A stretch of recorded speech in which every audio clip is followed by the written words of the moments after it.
U.S. Trade Rep. Robert Lighthizer has set March 2 as the date to begin imposing higher tariffs if Washington believes trade talks are going nowhere. If so, it would be a big blow to the market and to President Trump's call that a deal was in the works sooner rather than later. Photo by Jim Watson, AFP, Getty Images, Getty. The 90-day trade war truce ends March 2. That's the day U.S.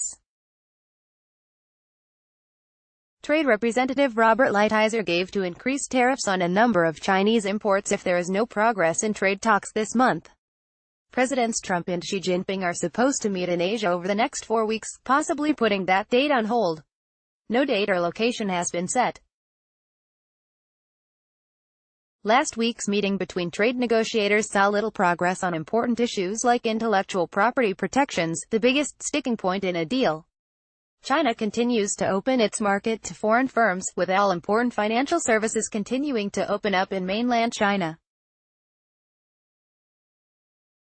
J.P. Morgan co-president Daniel Pinto said the firm is on track to open an investment bank in China this year and acquire a greater stake in a Chinese wealth management firm it has been partnered up with for the last few years. It wasn't too surprising that the latest talks ended without a deal, which makes sense considering the limited reform policies we've seen from China since December, says Nick Morrow, Asia and China analyst at The Economist Intelligence Unit. The most important preconditions for a deal will rest on how drastically China is reforming its own business environment, not on how many U.S. exports the Chinese are willing to purchase. Trump has complained incessantly about the yawning trade gap between the two countries. The trade deficit with China widened again last year. Rumor had it that some people involved in the China talks said China would increase imports of U.S. goods to throw Trump a bone on his deficit. But no one believes that is even remotely possible given the fact that the private sector in China would have to be mandated to buy American, and non-American companies would complain to the World Trade Organization that they are being treated unfairly by the Chinese. The Saruanshi container ship, operated by A.P. Moller-Maersk's, sails from Yangshan Deepwater Port in this aerial photograph taken in Shanghai, China, has returned to the U.S. soy market, cutting tariffs announced last summer.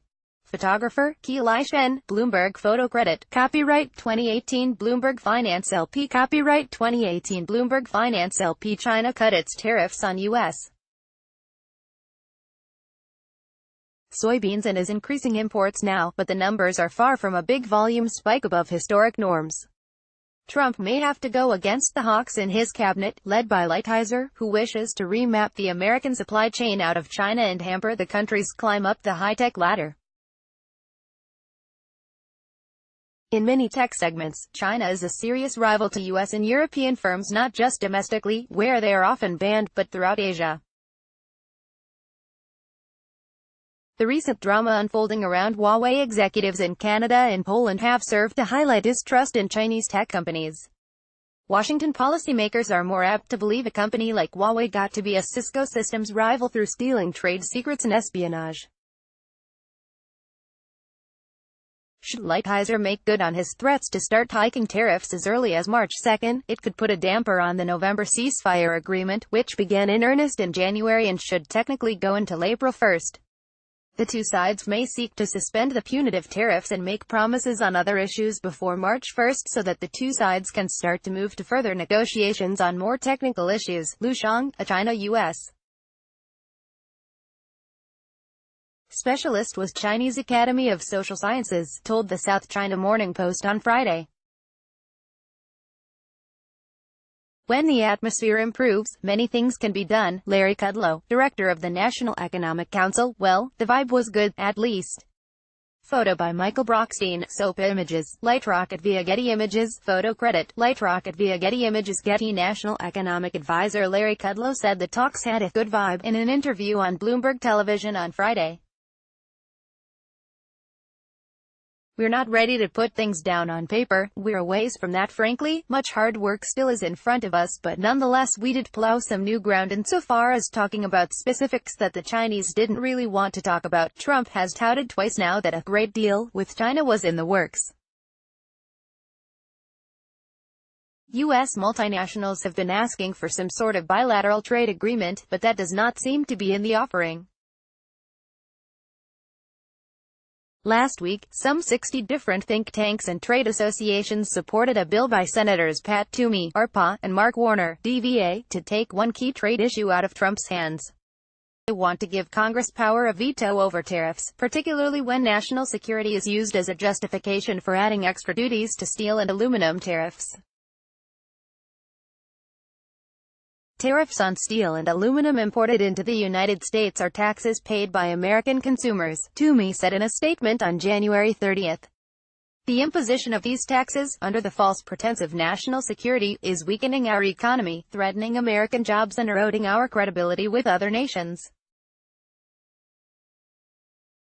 I've seen, firsthand, the damage these taxes are causing across Pennsylvania, he said. Long before Trump, Congress had ceded its historic role of establishing tariffs and gave that authority to the executive branch. The Toomey-Warner bill would give Congress the responsibility to rule on tariffs only in the case of whether or not they are necessary as a national security matter. Senator Pat Toomey wants to strip Trump of his authority to call steel and aluminum tariffs a national security matter. I've seen firsthand the damages these taxes are causing across Pennsylvania. Photographer Andrew Hauer, Bloomberg Photo Credit. Copyright 2015 Bloomberg Finance LP. Copyright 2015 Bloomberg Finance LP. The U.S. sees China as a strategic competitor, both in soft power and in economic power throughout Asia. This is especially true with the rise of Chinese tech and financial firms. Many big Amazon sellers received a notice last week from World First, a London-based company acquired by billionaire Jack Ma's firm Ant Financial. World First closed its U.S. business and said no new transactions would be allowed after January 30. Amazon sellers who spoke with CNBC speculated that the shutdown was directly related to Ant Financial. The company was banned from acquiring MoneyGram last year. Ant Financial runs Alipay, one of the most popular forms of mobile payments in China. Should Trump and Xi not meet face-to-face this month, the threat to raise tariffs on $200 billion of Chinese goods from 10% to 25% will start to spook the market. Wei Jiangguo, a former vice minister of commerce and a researcher at the China Center for International Economic Exchanges, said Trump and Xi might reach a surprisingly positive deal, at least to extend the truce. The deal could be seen as a way out after more than a year of misunderstanding. Wei told the South China Morning Post on Friday. The deal should be better than expected.